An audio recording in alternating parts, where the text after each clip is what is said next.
Halo, selamat pagi pemirsa, apa kabar Anda hari ini? Senang sekali kami dapat menjumpai Anda dalam Berita Papua.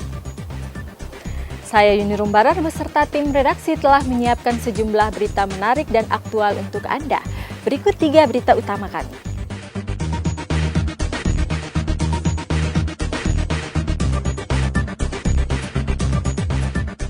Setelah disemayamkan di Rumah Sakit Bayangkara Jayapura, jenazah Barada Muhammad Kurniadi diterbangkan ke Aceh.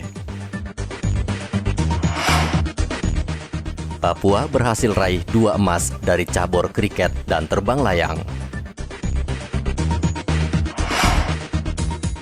Antusiasme warga perbatasan Papua New Guinea untuk divaksin tinggi.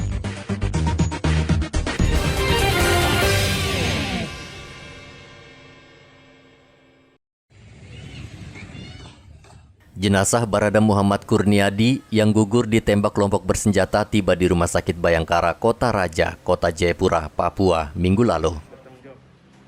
Kapolda Papua melihat langsung kondisi jenazah di rumah sakit. Kapolda mengatakan pihaknya tidak gentar dan akan terus mengejar para pelaku dimanapun mereka berada.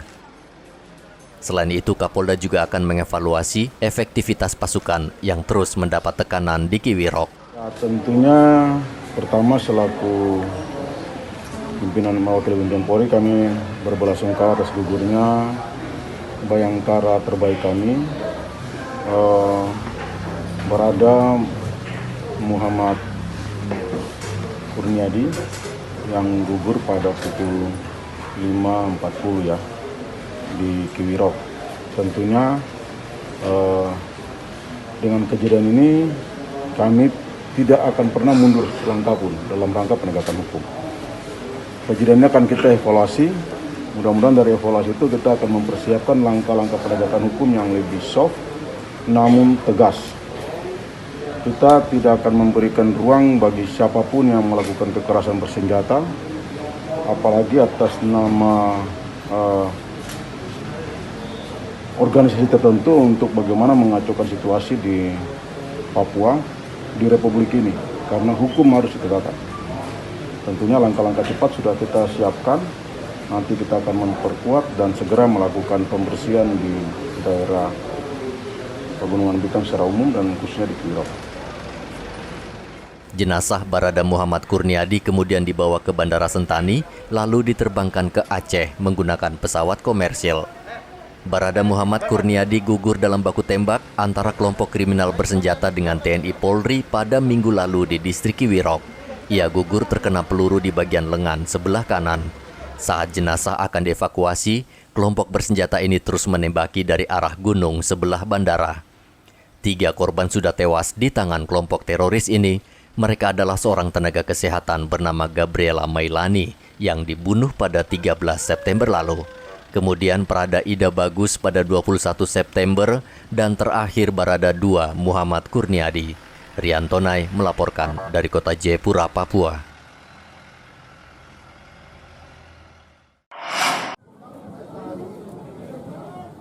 Kurangnya koordinasi dan disiplin menyebabkan ribuan calon relawan PON Papua ini mengabaikan protokol kesehatan. Mereka antri dan berdesak-desakan di depan kantor Kesbang Merauke agar bisa mendaftar. Berulang kali diberikan peringatan, namun mereka seolah tidak peduli dan terus merengsek agar bisa mendaftar dengan cepat. Sejumlah relawan mengatakan terpaksa berebut dan bersaing karena jumlah yang mendaftar sangat banyak, mencapai 2.000 orang. Ini ambil baju apa nih? PON, relawan kah? Siap, lulus relawan. Lulus relawan ya? Ya. Aku ambil bidang apa? Upacara, Pak. Bidang upacara ya? Ya.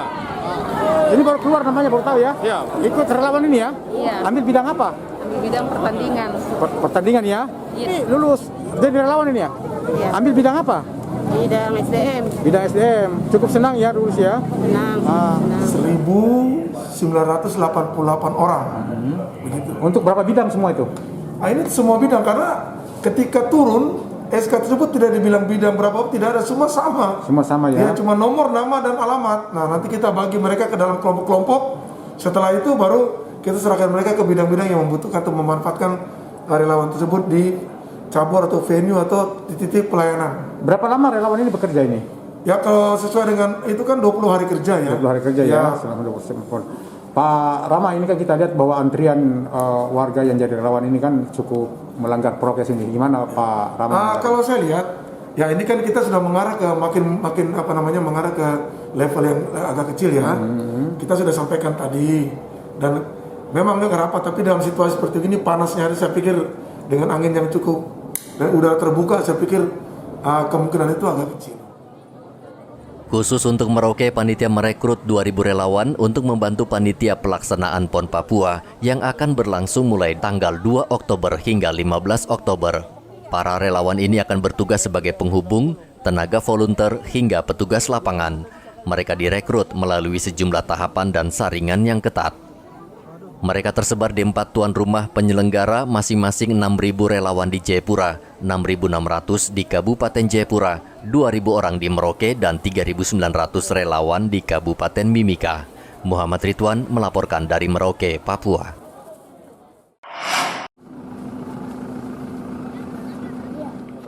Sejak awal pandemi, siswa di Kampung Kelayas, Distrik Seget, Kabupaten Sorong, tidak belajar sama sekali melalui daring. Kondisi ini tentu sangat miris, padahal pemerintah mewajibkan semua sekolah di tanah air memberlakukan belajar secara daring bagi wilayah yang terkoneksi jaringan internet. Praktis selama 2 tahun, siswa SD YPK di Kampung Kelayas hanya berdiam diri di rumah dan bermain tanpa menimba ilmu pengetahuan. Berhenti belajar di pelosok Sorong ini bukan saja Kampung Kelayas tidak memiliki jaringan internet yang baik, namun karena tidak ada tenaga pengajar yang bertugas.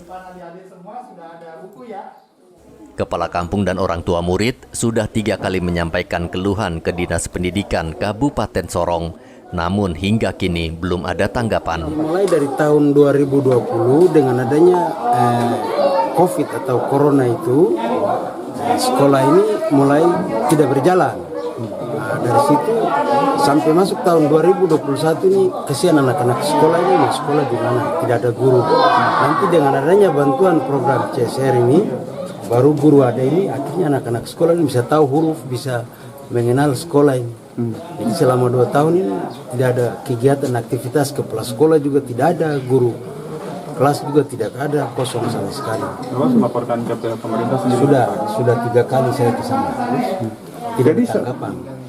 Jadi selama 2 tahun ini anak-anak ini sekolahnya bagaimana, Pak? Tidak sekolah. Jadi tidak belajar juga? Tidak. Bapak sudah melapor ke mana saja? Ke Dinas PDNP sudah 3 kali. Tapi mereka tidak ada tanggapan untuk turun kampung melihat sekolah ini, kan tidak pernah sama sekali. Bapak ada berapa banyak anak-anak yang sekolah di sini? 94 murid. Itu dari kelas 1 sampai kelas 6. Kebetulan saya sendiri juga sebagai ketua komite di SD YPK Kelayas. Sudah 2 tahun mulai COVID, tapi sekolah lain itu berjalan dengan baik. Tapi kami punya sekolah ini sampai saat ini. Kami minta supaya Kabupaten Sorong jangan cuma melihat kami dari mata sebelah. Tapi kalau boleh Kabupaten Sorong dari Dinas Pendidikan harus turun sendiri melihat. Kami sangat-sangat kecewa dengan pemerintah Kabupaten Sorong. Kami sudah mengadu, tapi dari dinas tidak pernah tanggapi kami. Mama punya anak juga sekolah di sini? Saya punya anak sekolah kelas 6 sampai bahkan yang satu tuh tidak sekolah sampai saat ini karena ijazah. Kepala sekolah tidak kasih ijazah. Yang sudah lulus itu? Sudah lulus. Ada berapa orang yang sekolah di sini, Bang? Ada banyak.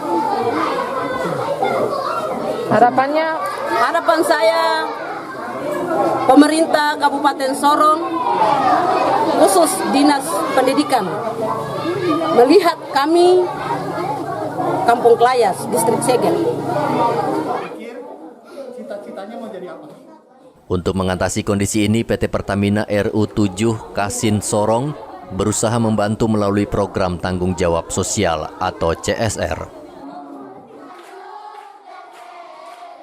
Untuk sementara proses belajar mengajar berlangsung lancar, namun diharapkan pemerintah setempat segera turun tangan agar pendidikan anak-anak di Kampung Kelayas tidak tertinggal dengan daerah lainnya di Papua Barat.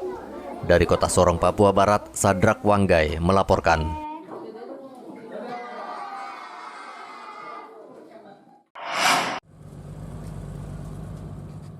Untuk mengantisipasi lonjakan kasus COVID-19 di Merauke saat PON berlangsung, Pemda menyiagakan sebuah kapal milik PT Pelni di dermaga. Kapal ini nantinya digunakan sebagai tempat isolasi bagi para atlet, pelatih maupun ofisial yang terpapar COVID-19. Saat ini KM Sirimau sudah berada di dermaga Yosudarso. Kapal ini dilengkapi peralatan kesehatan untuk merawat pasien selama isolasi. Penyelenggaraan PON ke-20 di Merauke sebagai salah satu tuan rumah berpotensi menimbulkan klaster baru. Oleh karena itu berbagai langkah antisipasi dilakukan Pemda termasuk menyediakan rumah sakit terapung. Kapal yang kami hari ini tiba tanggal 27 September, kapal Sirimau. Kapal ini akan diperuntukkan untuk penderita ataupun peserta PON, peserta PON, atlet PON ataupun mungkin pelatih atau tamu yang gejala maupun yang terinfeksi COVID. Itu yang akan diisolasi di kapal Sirimau tersebut. Jadi hari ini kita juga ada rapat teknis untuk bagaimana pengelolaan kapal tersebut. Selama berapa lama Pak Kadis untuk kapal itu berada di sini? Kapal ini akan berada di sini selama PON, sampai tanggal 16 atau 17. Kapal itu akan berada di sini. Kemudian fasilitas kesehatannya, alat-alat kesehatan semua dibawa dari rumah sakit terus didirikan di sana Pak? Fasilitas kesehatan itu dari sini. Dari sini semua. Dari Merauke, yang mungkin ada salah satu hotel yang kami tunjuk untuk tempat isolasi, itu mungkin dipindahkan ke kapal, sehingga hotel itu bisa digunakan mungkin untuk tamu. Itu kapasitas kapal berapa Pak untuk bisa menampung pasien nantinya kalau memang toh meledak? Ada 400-an. 400 Pak ya? 400-an kapal Sirimau, kapal penumpang besar itu. KM Sirimau bisa menampung 400 pasien yang ditempatkan di dek 5 kapal. Pasien akan dirawat dengan pengawasan ketat tim medis dari Rumah Sakit Merauke. Muhammad Ridwan melaporkan dari Merauke, Papua.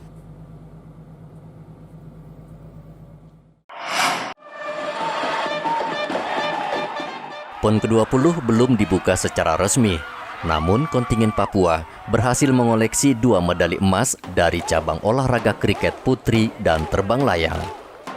Dengan 2 medali emas ini, untuk sementara Papua berada di peringkat pertama klasemen perolehan medali. Tim kriket putri meraih emas pada nomor Super Six mengalahkan tim putri Bali dengan skor tipis 46-45. Sementara tim kriket putra Papua meraih medali perak di nomor urutan Super Six, dikalahkan tim kriket Bali dengan skor 63-76. Sementara medali emas di cabang terbang layang diraih atlet Andri Abdul Rahman untuk nomor Precision Landing Swisher SGS 126 Putra. Sekretaris Umum KONI Papua Ketnius Kogoya mengatakan 2 raihan medali emas ini bisa menjadi motivasi untuk cabang olahraga lainnya.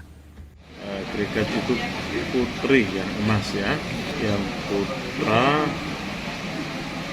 perak ya. Kemudian satu lagi emas dari terbang layang, sebuah prestasi yang luar biasa, dan terima kasih kepada atlet yang sudah berprestasi.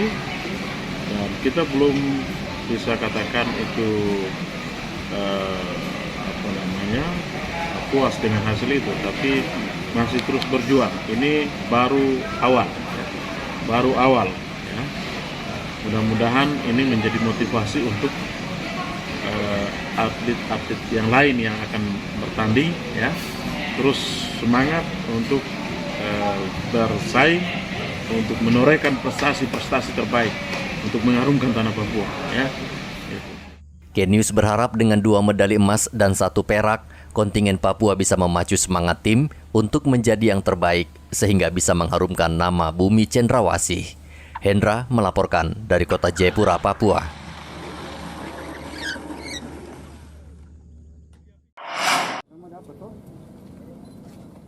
Panitia PON telah menetapkan distrik Klamono, Kabupaten Sorong, Papua Barat sebagai sumber api abadi untuk kirap api PON ke-20. Wakil Gubernur Papua Barat Muhammad Lakotani dan warga distrik Lamono Senin kemarin resmi melepas kirap api PON ke-20 yang akan menempuh perjalanan darat menuju kota Sorong. Api abadi tersebut kemudian diserahkan kepada dua legenda atlet Papua, Ortison Solosa dan Roni Wabia, yang kemudian akan diterbangkan dari Bandar Udara Internasional Domine Edward Osok menuju Kabupaten Biak.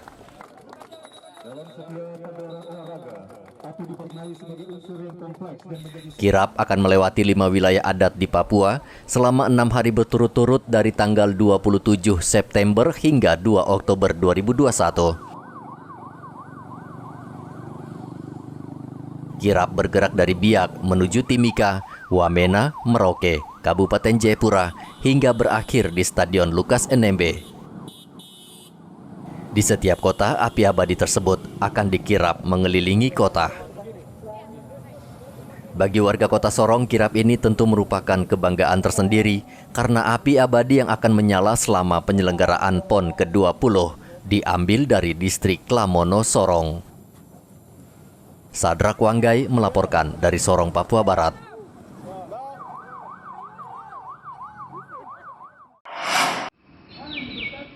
Pekan Olahraga Nasional ke-20 tinggal 4 hari lagi. Namun sebagian kontingen sudah tiba di Mimika dan beberapa pertandingan sudah digelar lebih awal. Para atlet sudah mulai menempati penginapan yang disediakan tuan rumah. Namun beberapa tim mengeluhkan jauhnya jarak tempat tinggal dengan venue. Pelatih judo asal Papua Barat misalnya menyayangkan jauhnya lokasi mereka menginap dengan venue pertandingan karena jarak bisa mempengaruhi konsentrasi dan psikologi atlet. Para atlet juga mengeluhkan tidak tersedia fasilitas toko atau pusat perbelanjaan yang dekat dengan lokasi penginapan, sehingga atlet maupun pelatih harus menyewa kendaraan untuk keluar. Saya berpikir ini sangat jauh ya, penempatan kami pelatih maupun dengan atlet ya, ini sangat jauh jarak tempuh ke venue yang nanti akan kita melaksanakan kejuaraan nanti, ini sangat jauh, sehingga saya merasa ini sangat mengganggu psikologi daripada atlet. Kami datang di sini ditempatkan sementara di sentra pendidikan ini. Saya rasa jauh, tapi saya kira nanti hari ini kita akan ditempatkan di sana, sehingga saya berharap seperti itu. Ternyata kemarin sudah ditempati oleh rekan-rekan dari tim KONI Papua. Sehingga saya merasa ini kurang bagus ya. Mereka panitia, berarti mereka cari tempat yang lain gitu. Gitu. Jangan mengganggu kami. Kami ada, mereka datang kemari untuk mengurus kami. Gitu. Mereka datang kemari untuk mengurus kami. Kami yang datang ini tamu yang harus dilayani. Awalnya tim atlet judo Papua Barat mendapat jatah penginapan di salah satu hotel di pusat kota dan berdekatan dengan venue judo. Namun tempat penginapan mereka ternyata sudah ditempati orang lain. Akhirnya tim judo Papua Barat ditempatkan di sentra pendidikan yang jauh dari kota. Dari Mimika, Papua, Igobat Momolin melaporkan.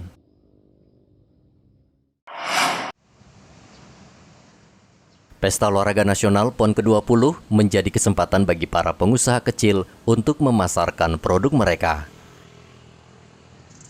Maklum, ribuan tamu selama 2 pekan akan berada di 4 lokasi. Kesempatan ini tentu tidak disia-siakan. Mama-mama atau penjual ini sudah menggelar lapak mereka di pinggiran jalan Brawijaya, Merauke dengan menawarkan berbagai kerajinan dan karya seni khas Papua. Mereka berharap PON ke-20 mendatangkan rejeki berlimpah. Lapak di pinggiran jalan yang berdekatan dengan venue ini menjual berbagai macam noken, baju bermotif Papua, hingga obat herbal khas Papua. Produk ini tentu menarik banyak pembeli yang datang dari daerah lain dan belum mengenal banyak Papua. Bu Yanti, ini barang-barang apa saja yang dijual Ibu Yanti ini? Ada noken asmat, wamena, tas rajutan, bulu kasuari, ada obat tradisional.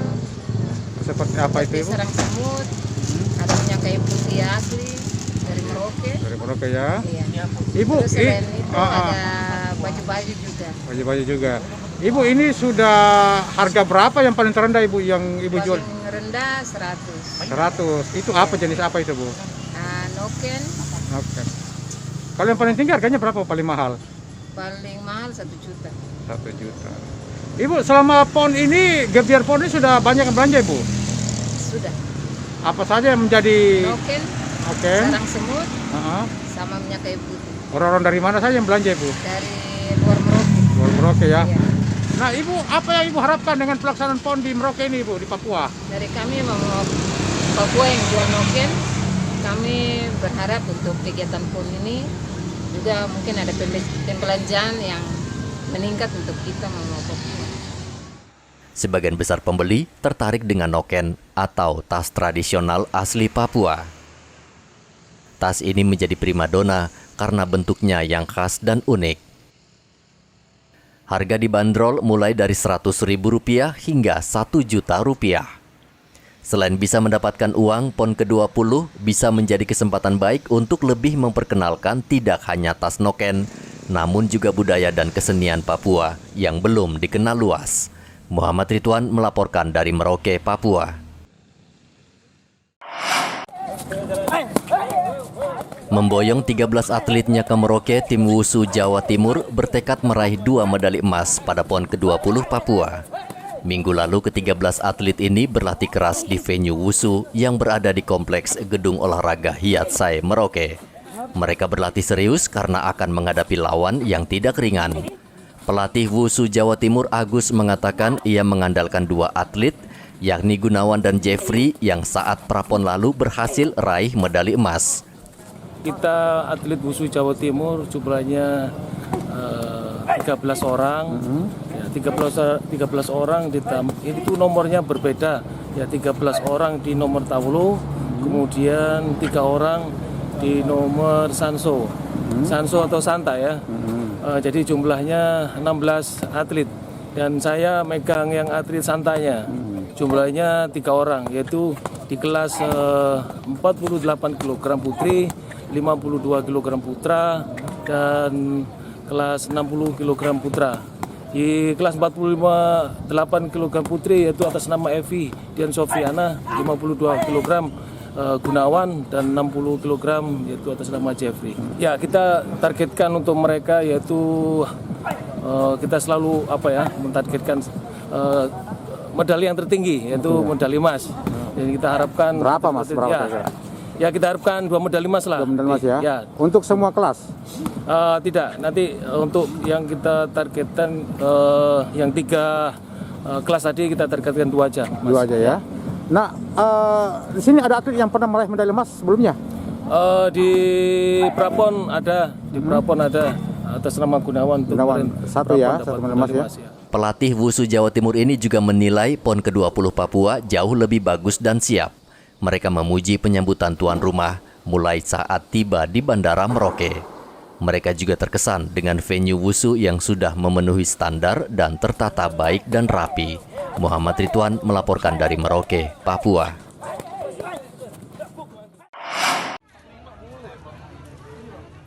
Pemerintah daerah Merauke terus memperluas cakupan vaksinasi. Senin kemarin, ribuan warga di distrik Muting yang berbatasan dengan Papua New Guinea menerima vaksin COVID-19.